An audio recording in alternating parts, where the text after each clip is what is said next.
Brilliance Audio presents Frankenstein, Prodigal Son, by Dean Koontz, performed by Christopher Lane.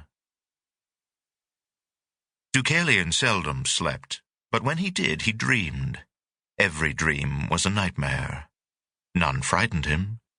He was the spawn of nightmares, after all, and he had been toughened by a life of terror.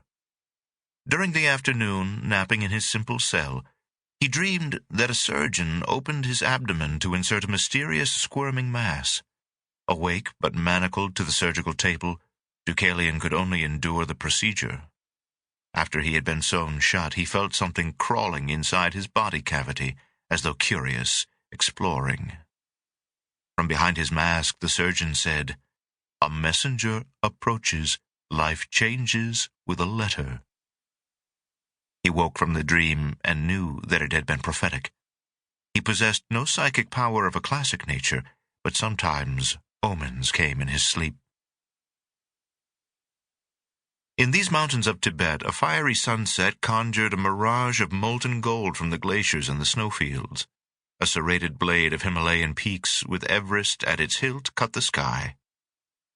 Far from civilization, this vast panorama soothed Deucalion. For several years he had preferred to avoid people, except for Buddhist monks in this wind-swept rooftop of the world. Although he had not killed for a long time, he still harbored the capacity for homicidal fury. Here he strove always to suppress his darker urges, sought calm, and hoped to find true peace.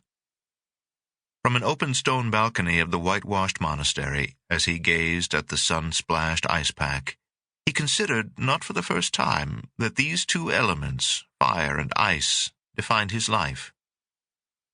At his side, an elderly monk, Nebo, asked, "Are you looking at the mountains, or beyond them to what you left behind?"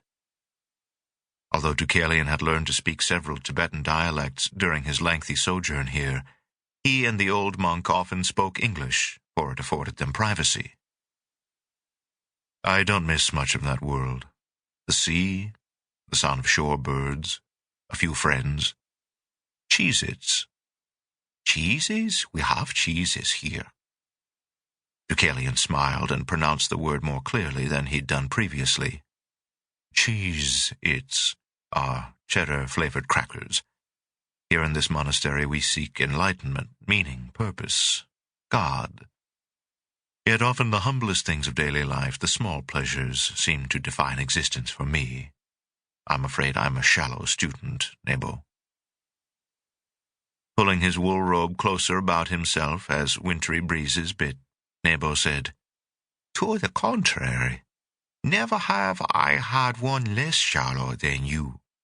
Just hearing about Cheez-Its, I myself am intrigued."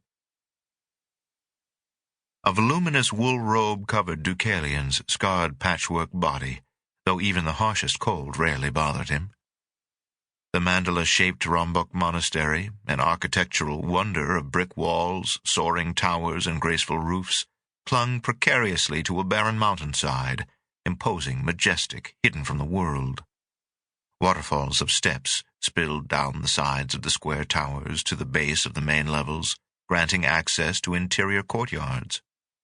Brilliant yellow, white, red, green, and blue prayer flags, representing the elements, flapped in the breeze. Carefully written sutras adorned the flags, so that each time the fabric waved in the wind, a prayer was symbolically sent in the direction of heaven.